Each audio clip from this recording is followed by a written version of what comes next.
Honestly, it's the hallway track. Like, the spaces where I've learned the most at CppCon have been in the evenings, hanging out with people over a drink or at dinner and just chatting.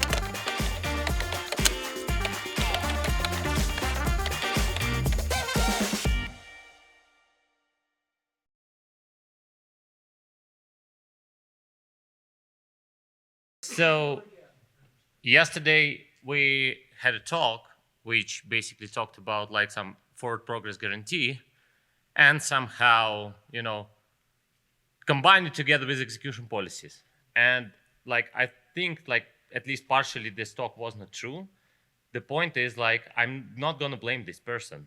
I'm gonna blame myself as the C++ committee member. How bad we taught people about execution policies.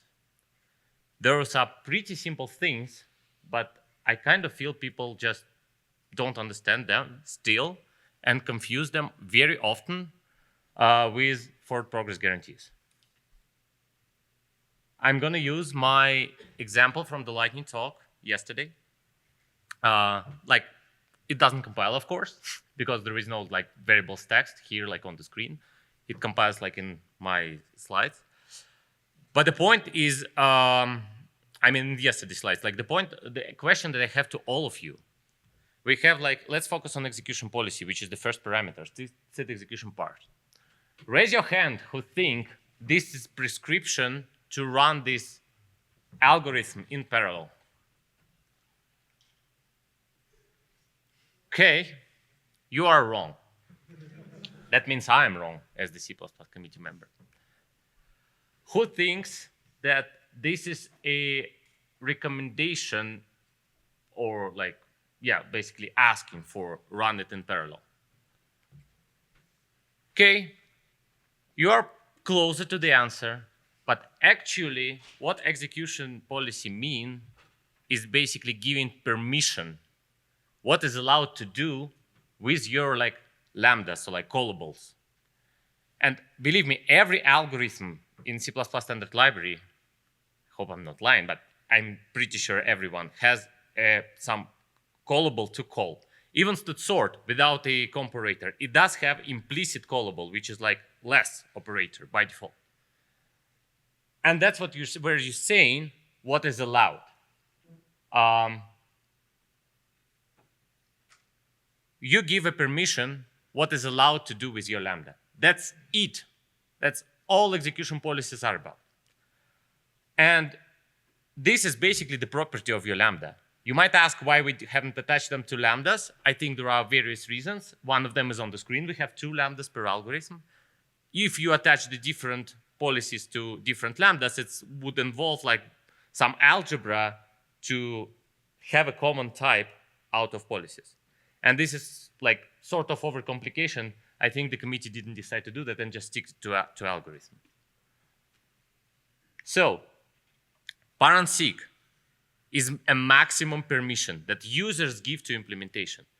It may still run in, sequentially, but it's a maximum permission. My lambda doesn't involve data races, and my lambda doesn't have unsafe, unsequenced or vectorizable operations. That's it. Like, do with this information whatever you want. I mean, implementation, do with this information whatever you want. One of the examples, like you don't have any mutexes, and you have like each index of data read individually, like without like any data races. Par is a permission for parallelization only. So you might have some synchronization within your lambda, for example, like atomics or whatever synchronization you want. Unseek is permission to do the operation unsequentially, but like on the one thread. So yeah, vectorization would be a proper thinking, like it's one way of implementing it. I don't have a very quick, good example what would be like the lambda that doesn't allow parallelization, but allows unsequenced operation, but that's what it's for. And sequential means 0 permissions. You don't know, like, you can't assume anything safe about your lambda. You must execute it sequentially on the calling thread. That's it. That's all the permissions that I gave you, basically 0. Forward progress guarantee is separate story to execution policies. It's basically how your agents make progress.